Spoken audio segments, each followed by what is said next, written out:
Welcome again this week to our Bhagavad Gita discussion, and we're going to continue this evening with chapter 9, probably coming to the conclusion. And we left off last week on stanza 28, so I'm going to pick this up from stanza 29.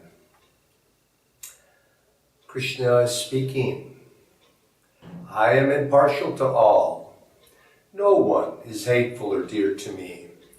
Those, however, who give me their heart's love are in me, and I am in them.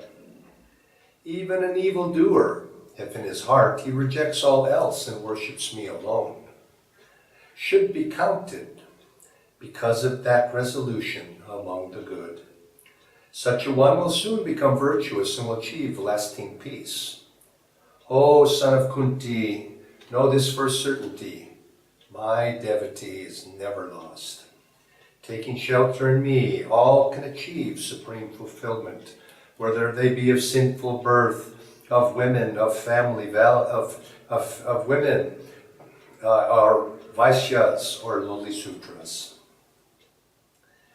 I'll go on with the rest of it a little bit later. I'm reminded particularly of this when I read this first stanza this evening. I am impartial to all. No one is hateful, or dear to me. In other words, especially, he meant that no one is especially hateful or dear to me. In other words, God doesn't play favorites. God loves all. Swami Kriyananda, once a man was talking to him and was saying something along the lines of, I don't remember how it went exactly, but he was talking about religion, and that was the subject, and how this fellow was somewhat anti-religious, I would guess the way it would be to say it, and he didn't appreciate religion, and he was going on about how the many evils throughout history had been done in the name of religion.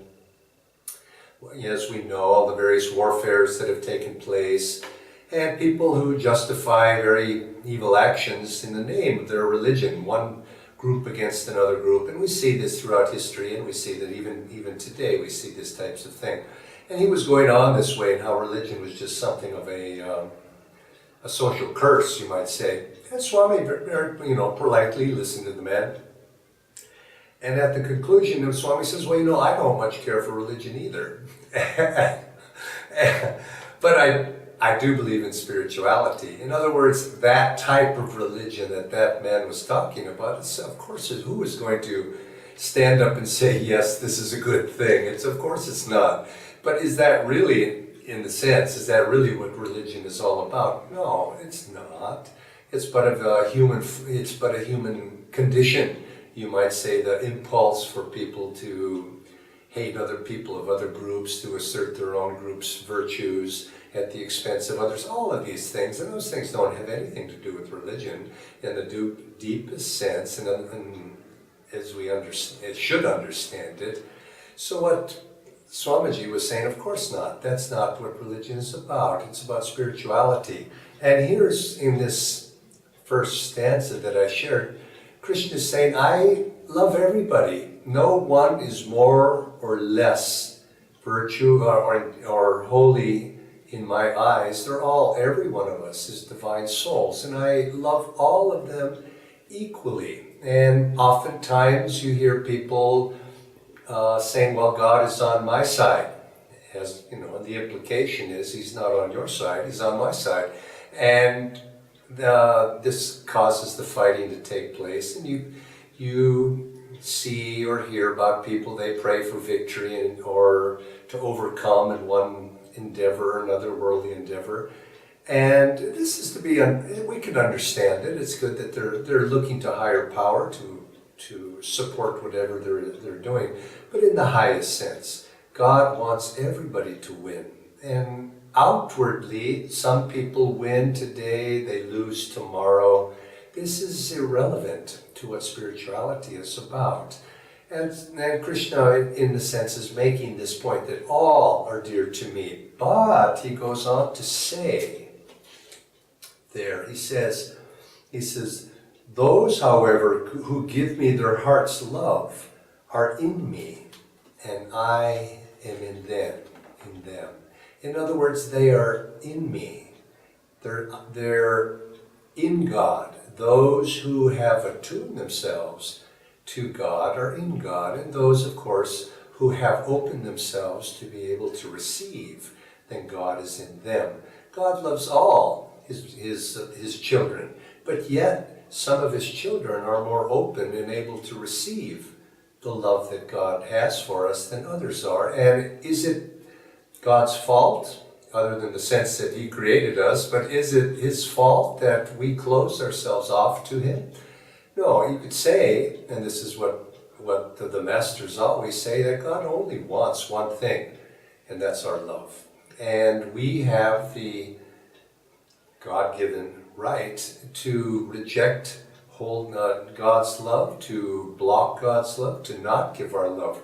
God cannot force us to love, but to the extent that we open ourselves to be able to receive his love, God naturally comes in. And so consequently, why do some perhaps, and the same applies to the Guru, why is it that some seemingly receive more blessings from the Guru and seemingly are closer to the Guru than other disciples? It's not that the Guru loves some disciples more than others, he loves all of them.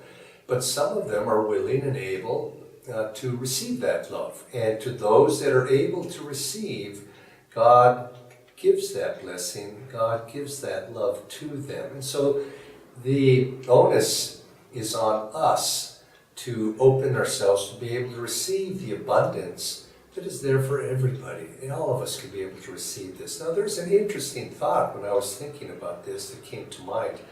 Here you have this battle going on in Kurukshetra, and of course we speak of this battle in these discussions. It's the inner battle that's taking place.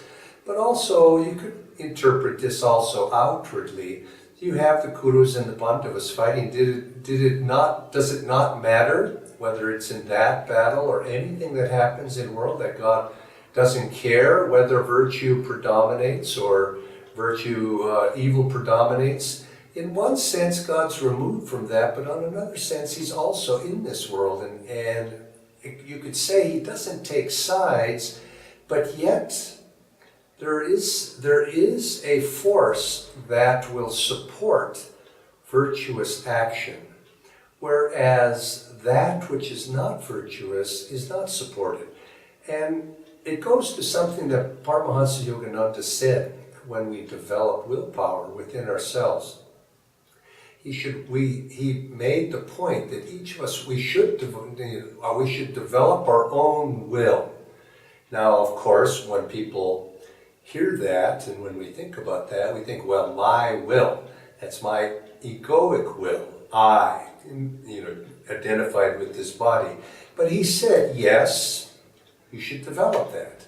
Develop the will to the highest level you possibly can, and we have to accept that if we're not free, there's going to be an egoic element to that, but nevertheless, it's important to develop your will. But then he said, you need to make that will dynamic, and then you need to attune yourself, that individual will, we need to attune that will to divine will, so that it's not our egoic will that's acting, but it's if we can act in God attunement. In other words, let's say, if we can act in joy, then we find that our will becomes attuned to God's will. And you could say that we then do God's will if we're in perfect attunement with God. Now, he made the interesting point.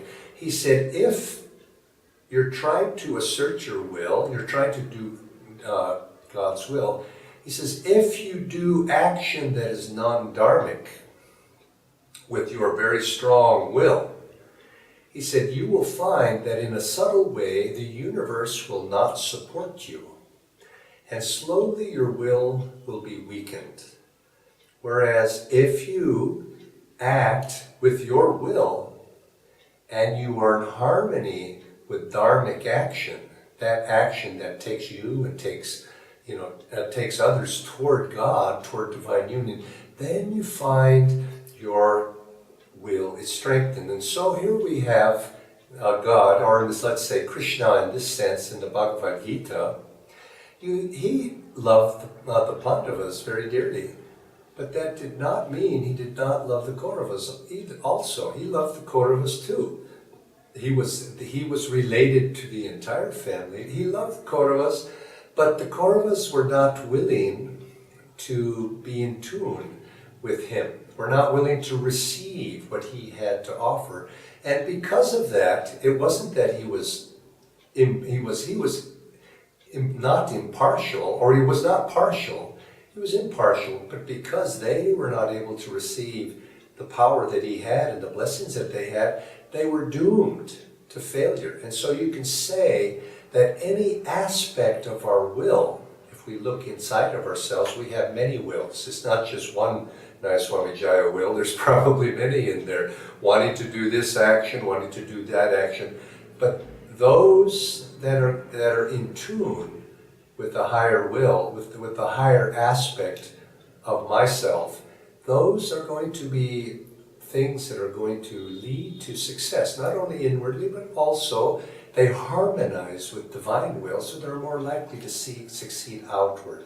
And those things that are not are less likely to succeed outwardly. So if I express my will outwardly through anger, through hatred, through greed, through all these non-virtues, they're not going to be supported in the macrocosm.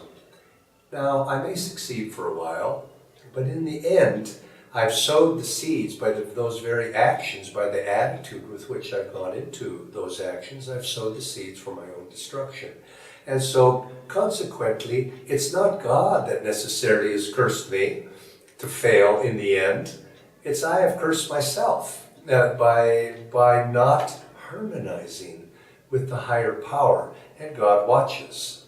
God watches me, and He's given me that freedom to make mistakes. He's giving me that freedom to go wrong. So we have to harmonize ourselves. Now, Krishna goes on in this second stanza that I read. I found it interesting. I'll read again. Even an evildoer, if in his heart he rejects all else and worships me alone, should be counted because of that resolution among the good.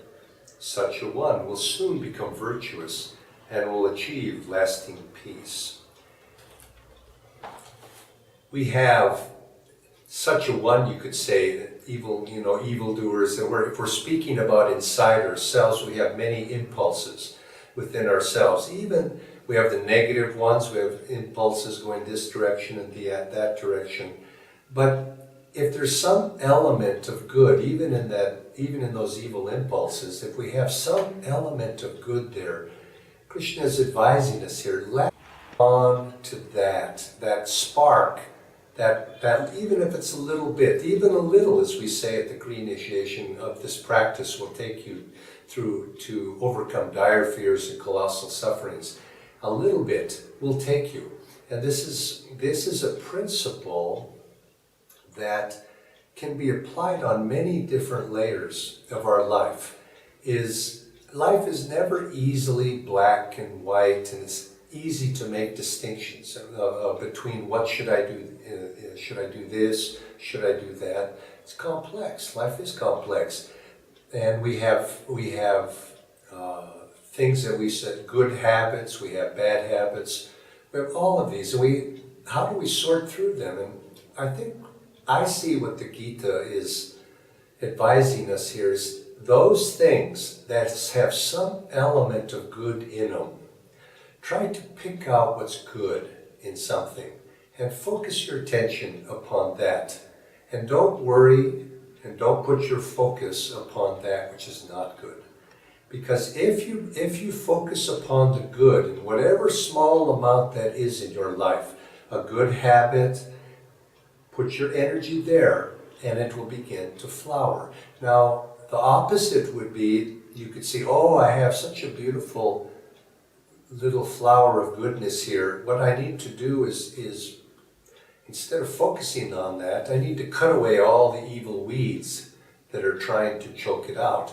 Well, yes, we do need to do some of that as well. We need to at least restrain those evil weeds from choking it out. But to think that you can make that little flower grow big by removing the opposition to it is taking the wrong approach. Basically, you're giving all of your attention to the negative side. Put your attention on the little flower and make it grow. And it'll grow and grow and grow. In the United States, there's a type of plant in a part of the United States in the South that's called kudzu grass. And it's a vine that grows. And when kudzu vines grow, they grow very, very rapidly. And what they do is, once they take hold, they grow and they cover everything in the vicinity. Until finally, whatever was there, they'll even take over a house and completely cover the house if you don't control it. Well, of course, it's seen as an evil weed, but I like to think of it as think of this. If you focus on something good and you irrigate it and you focus it, it's going to flower and it's going to grow if you give it love. It's going to grow until it takes over everything, and those evil tendencies and those evil habits, those negative things that are in your life, they're not going to be able to grow because they're not going to have room to grow. You starve them out, in other words. So let's starve out the negativity and not beat it up. Try to beat it up. We had a program this last weekend where we were talking about you can't drive out the darkness with a stick, but concentrate on the light and the good things and let it flower. And you'll see that this has practical applications, this principle.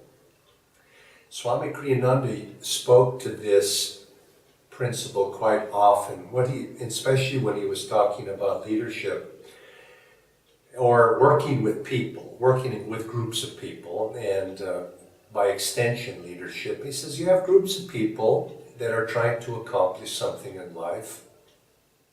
Whether in our case, his case, it was to create a community or to any one project. And you have people that are of all types. And he says, when you're working with groups, he says, find those people that want to make something succeed and are solution-oriented, and that are, if you're the leader, that are in tune with what you're trying to do, and cultivate them.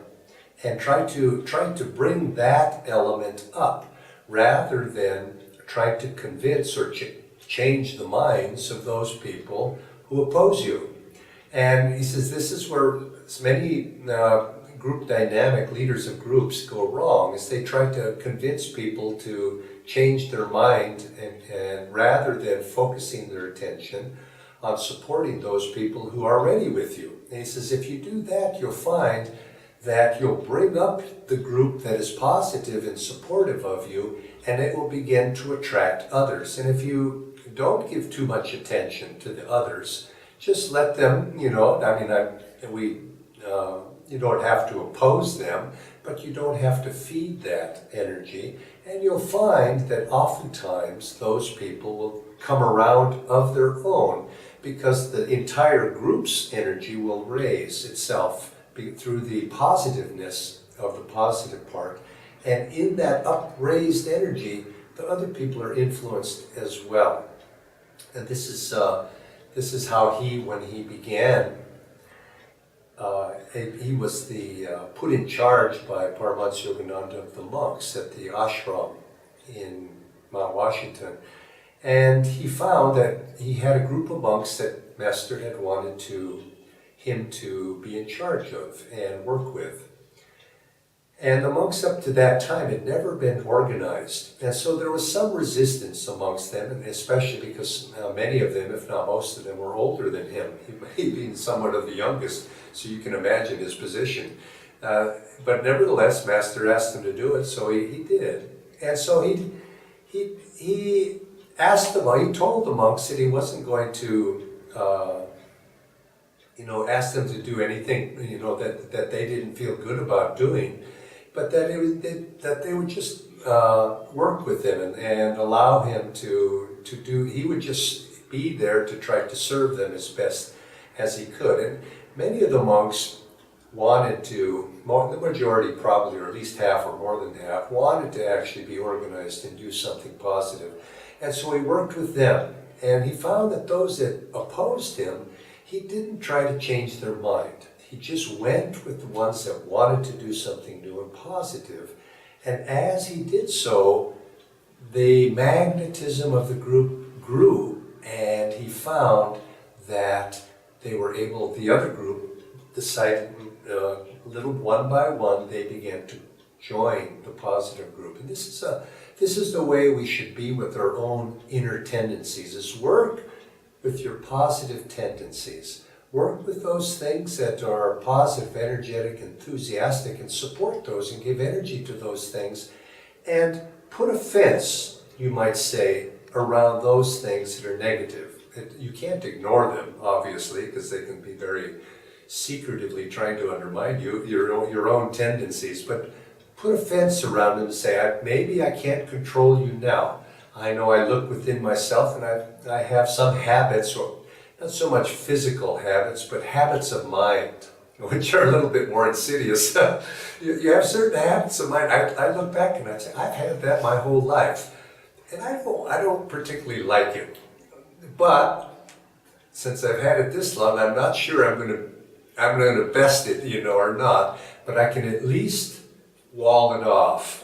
And I just say, you're going to have to stay out there.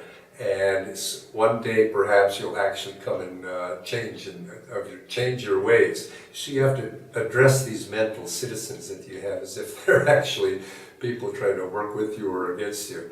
And so I think it's the same thing, is sometimes don't obsess, you might say, with those negative things that are perhaps a part of your personality. You just, nevertheless, you have to control them to some degree, so that you're not giving them energy in that way. And then go with what's positive with you. And you'll find, little by little, those are the ones that just somewhat, they begin to recede into the background. And this is the way we want to be. Now, just to continue,